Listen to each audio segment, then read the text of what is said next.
So you hear that you made the team, you made the cut. Do you know what your position is? Do you know what your place is, your role? And how efficient and capable are you in that role? Hi, this is Barry Phillips with 10-Minute Torah, day 4 of Yeki. Let's continue now to finish up chapter 48 of Bereshit, or Genesis, dropping down to verse 20. And he blessed them on that day, that is, Yaakov blessed Ephraim and Manasseh, saying, in you Israel shall bless, saying, Elohim make you as Ephraim and Manasseh. Thus he put Ephraim before Manasseh. And Israel said to Joseph, see, I am dying, but the Elohim shall be with you and bring you back to the land of your fathers. That is a great promise even for us here, now, and today. And so we have this blessing that we traditionally speak at our Shabbat table pertaining to any male members, the husband, sons, grandsons, sons-in-law. And we bless them that they would be even as Ephraim and Manasseh. What does that blessing mean? It means that they would be significant, that they would be elevated, that they would be distinguished, and that they would become numerous. That is, that even though they may not be fathering more generations, I'm trying to see how I can say that, but sons and daughters in the kingdom, that they would do that as well, being prolific, being multi-generational. All right, that all said, there is a message that I did for Sukkot many years ago that I entitled, If We Fit, Where Do We Sit? And the basis of that teaching was from an article that was released by the MJAA, the Messianic Jewish Alliance of America, which as a group have traditionally not looked favorably upon those who are not born as a Jew, entering into the study of the Torah, the claiming to be a part of the Torah family, the Hebrew people, to be a part of Israel. And they have spoke against any idea of you and I identifying as Ephraimites. And they released an article called The Ephraimite Error. So in reading that, I found a lot that I disagree with, the whole premise, to be honest with you. And I had a choice. I could either get offended and angry, which was, in honesty, an initial reaction. But then I could take a deep breath and begin to look at it from a different vantage point, and that is from the writer's vantage point, and try to understand what they were saying from their perspective.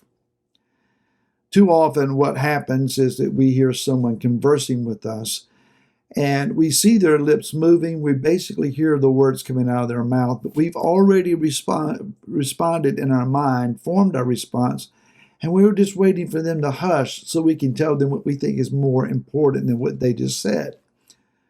The problem with that is that we don't listen well. We talk a lot, but we don't listen very well. Sometimes we have to stop and listen better to those that we know we're going to disagree with, but hear them out anyway and try to hear what they're saying. So the idea that I was trying to share was, okay, we fit.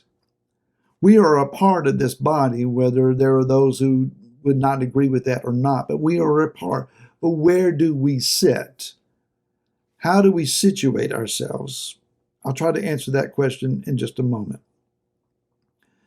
First of all, let's understand where the other side may be coming from. And that is a protection of identity. Those who are observant Jews, those who are traditional Jews, who walk according to their traditions, their family lineages, they keep all of the cultural identities of being Jewish. This has come for them at great sacrifice. And they have been ostracized, they have been expelled, they have been maligned and slandered, scandalized, they have been persecuted to the nth degree. Anti-Semitic spirits are roaming wildly in the earth, especially even here in the United States at the moment. One might be under attack just for the simple fact that they're Jewish. Most other ethnic identities, you don't have that issue, at least not to the degree that the Jews have. And so there is this idea of needing to protect themselves, but also from assimilation, and that is that their families, especially their sons and daughters, would be lost to them by adopting goyim Gentile culture and identities and practices to the place where they are no longer Jewish in their life and their lifestyle and their life choices. And so for someone to then claim that they are a part of this unique group without proper Jewish credentials, I get it. I understand it, and it is offensive. I was raised in a Southern culture. Virginia is at the very northernmost part of that which identifies as Southern. And in the state, there are those that divide themselves between more northern aspects of life or Southern style. But being a self-identified Southerner, if I could say it that way, for someone to just move down and they obviously were not born or raised in this area or further south, but then to take on a Southern drawl and mannerisms and identity without understanding what they're doing, yeah, it would be like, what are you trying to do, man? You know, you come from a northern state. You're not born here. Why are you trying to be that which you're not? You're welcome. Come on in. We're glad to have you. Not a problem. But to put on the fakeness is not appreciated. And so our being willing to just jump in and, hey, I got a shofar and I got me a tallit and I've taken on a Jewish name for myself, etc. I get it. I get what the offense might be. And so we must walk softly. The prodigal son parable is one that really identifies the youngest son, Ephraim, coming back home, and the older brother, Yehuda, being offended that daddy has just accepted him, even though the scandal is still out there. This son that is repentant comes back with the right attitude. I'm here to be a servant. I'm not asking for sonship status. I just want to come home. I just want to be here. It was the father's choice to reestablish and to reconcile and restore this son to sonship status. When we approach our brother Yehuda, it should be with humility. It should be with an attitude that honors them and appreciates them and applauds them, recognizing the sacrifices many, many generations worth that they have suffered and endured for their own identity. So no, we're not coming home to be reconciled and to be restored as a part of this family with a grand parade and standing on the stage demanding applause. That's not the way to do this.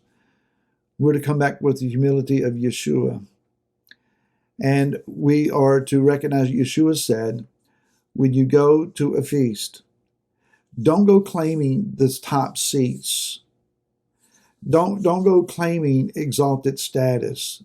Sit yourself in the lowest places. And then when the host sees that that's where you're sitting, if he desires to elevate you, he will say to you, friend, come sit up higher. Let the host, the father of the host, Yeshua, the captain of the host, let him exalt us, place us, without claiming a place of restoration beyond that for which we are ready. We'll hope to see you again tomorrow. Until then, shalom.